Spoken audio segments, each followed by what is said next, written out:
Hey guys, let's get this video started. Hi, I'm Gemini, and Memphis, thank you so much for bringing your YouTube fans and yourself here. In this video, we're going to be doing a few stories, some sad, some scary, and a few normal stories. Now, if you cannot handle the sadness or the scariness, I suggest you stop watching right here and go watch something that you like. Like Memphis's favorite YouTube channels are Jester, Hype Mike, Graphnix, and It's Dumb Morgan. After this video, I suggest you go watch them. They are really awesome. Now, other than that, let's get this show on the road.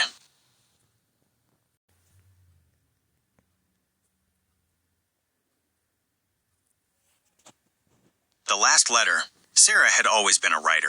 Her words were a vibrant tapestry, woven with threads of emotion, imagination, and life. With Daniel by her side, their world was a symphony of laughter, dreams, and quiet moments. He was her muse, her confidant, her love. Their lives were intertwined like the roots of two ancient trees, strong and inseparable.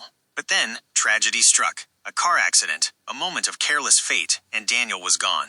The world shattered around Sarah. Colors faded into muted grays, and the melody of life turned into a mournful dirge. The once vibrant home was now a tomb of echoes. Days turned into weeks, weeks into months. Sarah existed, but she didn't live. The words that had flowed so freely from her pen were now locked away in a silent prison. The blank pages of her notebooks mocked her, a constant reminder of the life she once knew.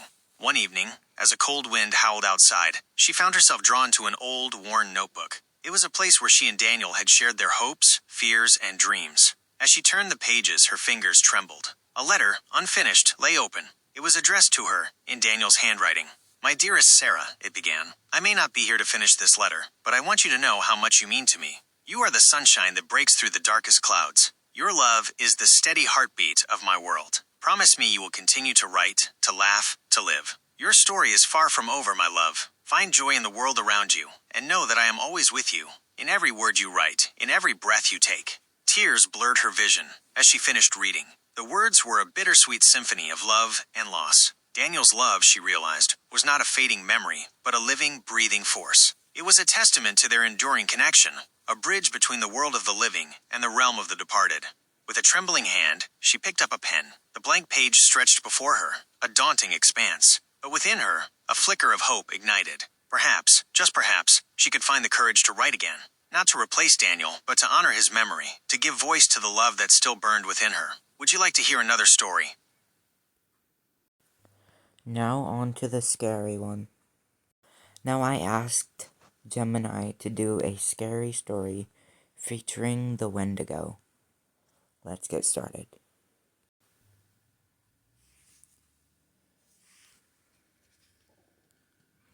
The Cabin in the Woods. Brian, James, and Chris had decided to escape the city's relentless hum for a weekend of solitude What? and camaraderie. The old cabin stood at the edge of the sprawling wilderness, a defiant outpost against the encroaching forest. With its creaking floorboards and the crackling warmth of the fireplace, the cabin promised a respite from the modern world. As the first night fell, the cabin was a sanctuary against the encroaching darkness. The wind howled outside, a mournful symphony that seemed to echo the cabin's isolation. Inside, the three friends shared stories, laughter, and the comforting warmth of the fire. But then, a sound broke through the tranquility. Footsteps, heavy and deliberate, echoed through the still night. At first, they dismissed it as a wild animal, but as the footsteps grew closer, a chill crept into their bones. The sound was too rhythmic, too human. The footsteps stopped at the cabin door. A heavy thud echoed through the cabin, followed by a series of violent bangs. The wooden door trembled under the onslaught. Fear, cold and insidious, replaced the initial disbelief. "We need to barricade the door," Brian said, his voice barely a whisper. The three friends worked frantically, pushing furniture against the door, creating a makeshift barricade. Their breathing was ragged, their hearts pounding in their chests. The banging continued, relentless and terrifying. The cabin seemed to shudder with each impact. The friends huddled together, their fear a tangible presence in the small space. Outside, the wind howled with renewed intensity, as if joining the chorus of terror. The cabin seemed to be under siege, a lone outpost against an unseen enemy. Then, silence. A heavy silence that was more terrifying than the previous onslaught. The three friends exchanged nervous glances, their minds racing with possibilities. Suddenly, a piercing scream echoed through the night. It was a sound that froze their blood, a sound that spoke of unimaginable horror. And then, silence once again. As dawn broke, casting its pale light on the snow-covered wilderness, Brian, James, and Chris emerged from the cabin. The door, battered and bruised, stood as a silent testament to the night's terror. There were no footprints in the snow, no sign of any intruder. But as they looked into the vast, untouched wilderness, a chill ran down their spines. They knew they were not alone. Something evil had visited them that night, something that had left them scarred by the darkness. And as they turned to leave, they glanced back at the cabin, a place that would forever be haunted by the memory of that terrifying night. Wow.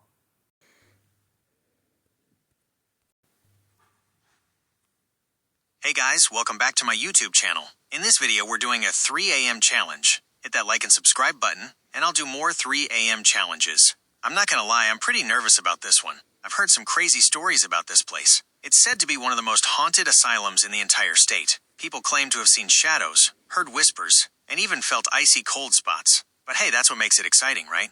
Camera pans to the asylum. The asylum itself is a creepy old building. It's got that abandoned, eerie vibe going on. The moonlight casts long shadows across the cracked windows, making it look even more sinister.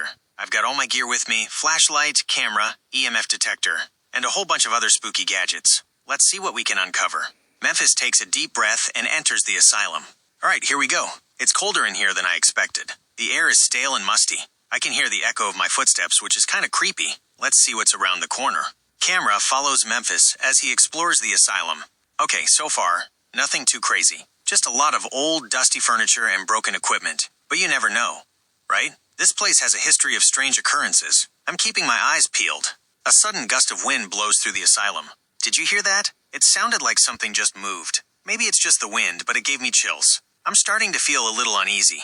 Memphis continues exploring, his voice becoming increasingly Whoops, sorry. tense. I've been hearing these weird noises, like whispers or footsteps. I don't know if it's just my imagination, or if there really is something here. The atmosphere is getting thicker by the minute. The camera flickers, then goes dark. A long pause, then Memphis's voice, distant and muffled. Hello? Can you hear me? The camera died. This is getting creepy. I think I heard something upstairs. I'm gonna check it out. But if anything happens, you guys know what to do. The video ends abruptly. Well, that was kind of a scary story, but it's not that bad, actually. Alright, let's do one more, and we're calling it.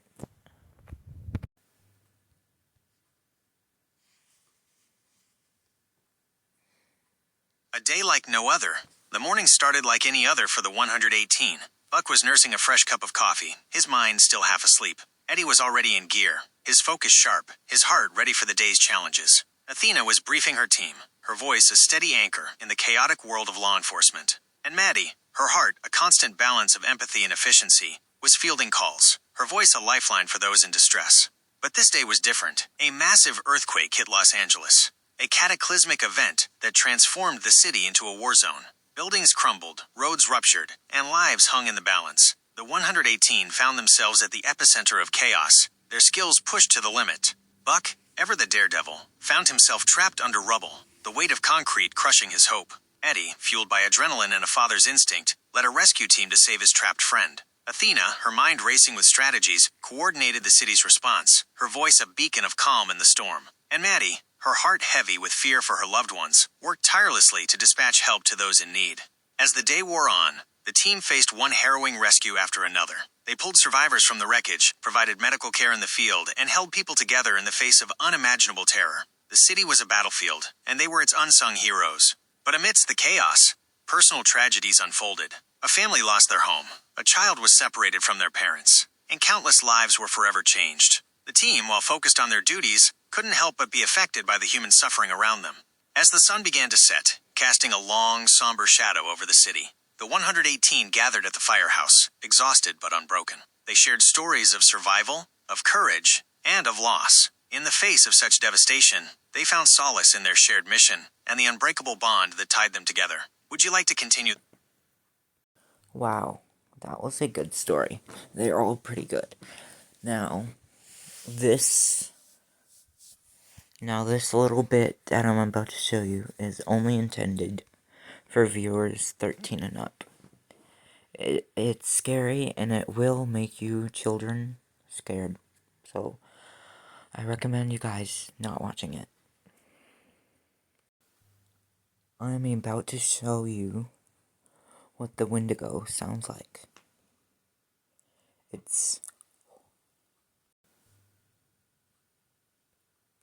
Now I'm gonna turn the volume down because the Wendigo screams might be a little loud. Like, very loud. Alright, guys. This is it.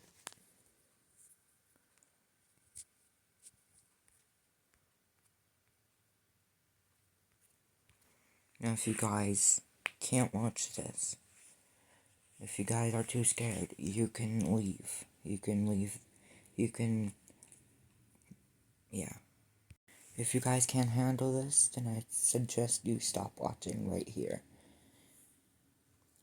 Other than that, let's get started. And I need a drink.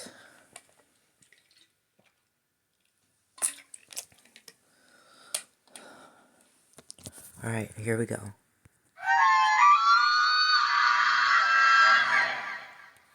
Wow.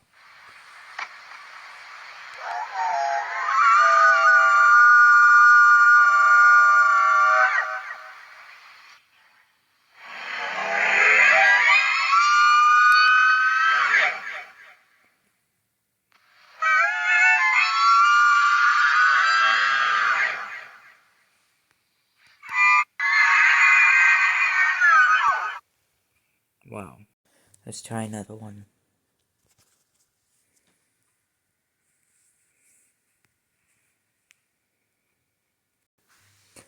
Now we're going to do more scary stories. We're going to watch this. Wow. I'm going to make another video. That's a scary video that's not recommended for you guys. I mean, that's not recommended for children.